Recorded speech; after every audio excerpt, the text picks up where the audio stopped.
ನಮಸ್ಕಾರ ವೀಕ್ಷಕರೇ, ಅಘೋರ ತಂತ್ರ ಮಂತ್ರ ವಿದ್ಯಾ ಚಾನಲ್ಗೆ ಎಲ್ಲರಿಗೂ ಸ್ವಾಗತ ಸುಸ್ವಾಗತ. ತುಂಬ ಜನ ಕೇಳ್ತಿದ್ದಾರೆ, ನಾವು ಏನೇ ಕೆಲಸ ಕಾರ್ಯಗಳು ಮಾಡಿದರೂ ಸಹ ಅದರಲ್ಲಿ ನಮಗೆ ಸಕ್ಸಸ್ ಅನ್ನೋದು ಸಿಗ್ತಿಲ್ಲ, ಎಲ್ಲನೂ ಫೇಲ್ವರ್ಸ್ ಅನ್ನೋದೇ ಸಿಗ್ತಿದೆ. ಏನೇ ಮಾಡಿದರೂ ಸಹ ಯಶಸ್ಸು ಅನ್ನೋದು ಇಲ್ಲ. ಬಿಸ್ನೆಸ್ ಮಾಡಿದರೂ ಫೇಲು, ಒಂದು ಜಾಬ್ ಇಂಟರ್ವ್ಯೂಗೆ ಹೋದರೂ ಫೇಲು, ಅಥವಾ ಏನೋ ಒಂದು ಕೋರ್ಟ್ ಕಚೇರಿ ಕೆಲಸ ಇದ್ದರೂ ಅದರಲ್ಲೂ ಫೇಲು.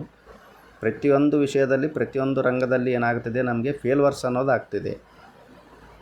ಯಾವುದೇ ಒಂದು ವಿಷಯದಲ್ಲಿ ನಮಗೆ ಸಕ್ಸಸ್ ಅನ್ನೋದೇ ಇಲ್ಲ ಅಂತ ತುಂಬ ಜನ ಕೇಳ್ತಿದ್ದಾರೆ. ನಾನು ಇಲ್ಲಿ ತೋರಿಸ್ತಿರುವಂತಹ ಯಂತ್ರವು ಇದು ಸಕಲ ಕಾರ್ಯ ಸಿದ್ಧಿಗೆ ಬರುವಂತಹ ಒಂದು ಯಂತ್ರ. ಇದು ತುಂಬಾ ಸಿಂಪಲ್ ಆಗಿರುವಂತಹ ತಂತ್ರವಿಧಾನವು ಇದರಲ್ಲಿದೆ. ಇದನ್ನು ಸಹ ನಾನು ಹೇಳ್ತೇನೆ. ಈ ಒಂದು ಯಂತ್ರವನ್ನು ನೀವು ಮಂಗಳವಾರ ದಿನ ವೈಟ್ ಹಾಳೆಯ ಮೇಲೆ ಏನು ಮಾಡಬೇಕು, ನೀವು ರಚನೆಯನ್ನು ಮಾಡಬೇಕು. ಕೆಂಪು ಪೆನ್ನಿನಿಂದ ಏನು ಮಾಡಬೇಕು, ನೀವು ನಾನು ಇಲ್ಲಿ ತೋರಿಸ್ತಿರುವಂತಹ ಯಂತ್ರವನ್ನು ನೀವು ರಚನೆಯನ್ನು ಮಾಡಬೇಕು. ಮಾಡಿದಾದ ಮೇಲೆ ಏನು ಮಾಡಬೇಕು, ಇದಕ್ಕೆ ಸ್ವಲ್ಪ ಕುಂಕುಮವನ್ನು ಆಮೇಲೇನು ಅರಿಶಿಣವನ್ನು ಹಚ್ಚಿ ನಿಮ್ಮ ಒಂದು ಸಂಕಲ್ಪವನ್ನು ನೀವು ಏನು ಮಾಡಬೇಕು, ಇದರ ಕೆಳಗಡೆ ನೀವು ಬರಿಬೇಕು. ಏನಿದೆ ನಿಮ್ಮ ಸಂಕಲ್ಪ? ಕೋರ್ಟ್ ಕಚೇರಿ ಕೆಲಸದಲ್ಲಿ ನಿಮಗೆ ಯಶಸ್ಸು ಸಿಗುತ್ತಿಲ್ವಾ? ಅಥವಾ ಜಾಬ್ ಇಂಟರ್ವ್ಯೂವಲ್ಲಿ ಯಾವುದೇ ಒಂದು ಯಶಸ್ಸು ಅನ್ನೋದು ಸಿಗ್ತಿಲ್ವಾ? ಅಥವಾ ಬಿಸ್ನೆಸ್ನಲ್ಲಿ ಯಾವುದೇ ಒಂದು ಯಶಸ್ಸು ಅನ್ನೋದು ಸಿಗ್ತಿಲ್ವಾ? ಯಾವುದೇ ಒಂದು ರಂಗದಲ್ಲೇ ಆಗಲಿ, ನೀವು ಏನು ಕೆಲಸ ಮಾಡ್ತಿರ್ತಾರ ಅದರಲ್ಲಿ ಯಾವುದಕ್ಕೆ ನಿಮಗೆ ಯಶಸ್ಸು ಅನ್ನೋದು ಇಲ್ಲ. ಆ ಒಂದು ವಿಷಯದ ಬಗ್ಗೆ ನೀವು ಸಂಪೂರ್ಣವಾಗಿ ನಿಮ್ಮ ಸಂಕಲ್ಪವನ್ನು ಈ ಯಂತ್ರದ ಕೆಳಗಡೆ ಬರಿಬೇಕು. ಬರೆದಾದ ಮೇಲೆ ಏನು ಮಾಡಬೇಕು, ನೀವು ಅದನ್ನು ಕೆಂಪು ದಾರದಿಂದ ಸುತ್ತಿ ಗೊಳಗೊಳಿಕೆ ಗಿಡ ಅಂತ ಇರುತ್ತೆ. ಸತ್ಯನಾಶಿನಿ ಅಂತ ಕರೀತಾರೆ, ಗೊಳಗೊಳಿಕೆ ಅಂತ ಕರೀತಾರೆ, ಆಮೇಲೆ ದತ್ತೂರ ಅಂತಲೂ ಕರೀತಾರೆ. ದತ್ತೂರ ಅಂದರೆ ಮತ್ತೆ ಕರಿಮದ್ದುಗುಣಿಕೆ ಅಂತ ತಿಳ್ಕೊಬೇಡಿ, ದತ್ತೂರ ಅಂತಲೂ ಕರೀತಾರೆ. ಗೊಳಗೊಳಿಕೆ ಗಿಡ ಅಂತ ಇರುತ್ತೆ. ಎಲ್ಲನೂ ಮುಳ್ಳು ಬ್ರಹ್ಮದಂಡಿ ಎಲೆ ಯಾವ ಥರ ಇರುತ್ತೆ ಅದೇ ಥರನಾಗಿ ಈ ಒಂದು ಗೊಳಗೊಳಿಕೆಯೂ ಬರುತ್ತೆ. ಇದು ತುಂಬಾ ಒಂದು ಪವಿತ್ರವಾಗಿರುವಂತಹ ಒಂದು ಗಿಡಮೂಲಿಕೆ.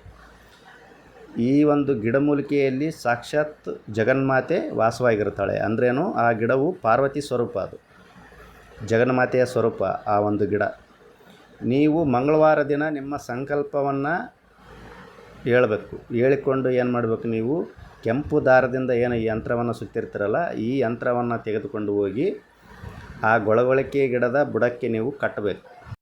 ಕಟ್ಟಿದ ಮೇಲೆ ನಿಮಗೆ ಯಾವ ರೀತಿಯಲ್ಲಿ ಅನುಕೂಲ ಆಗುತ್ತೆ ಆ ರೀತಿಯಲ್ಲಿ ನೀವು ಪೂಜೆಯನ್ನು ಅದಕ್ಕೆ ಮಾಡಬೇಕು. ನೀವು ಕಾಯಿ ಕರ್ಪೂರವನ್ನು ತೆಗೆದುಕೊಂಡು ಹೋಗಿ ಆದರೂ ಮಾಡ್ಬೋದು, ಅಥವಾ 2 ಊದುಬತ್ತಿ ತೆಗೆದುಕೊಂಡು ಹೋಗಿ ಆದರೂ ನೀವು ಪೂಜೆಯನ್ನು ಮಾಡ್ಬೋದು.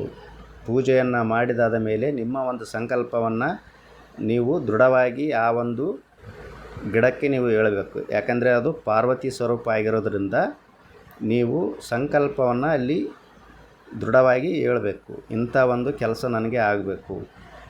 ಯಾವುದೇ ಕೆಲಸ ಇರಲಿ, ಆ ಒಂದು ಸಂಕಲ್ಪವನ್ನು ನೀವು ಆ ಒಂದು ಗಿಡಕ್ಕೆ ಹೇಳಿ, ಆ ಗಿಡಕ್ಕೆ ಏನು ಮಾಡಬೇಕು, ನೀವು ನೀರನ್ನು ಹಾಕಿ ಹಿಂದಕ್ಕೆ ತಿರುಗಿ ನೋಡದಂತೆ ನೀವು ಮನೆಗೆ ಬರಬೇಕು.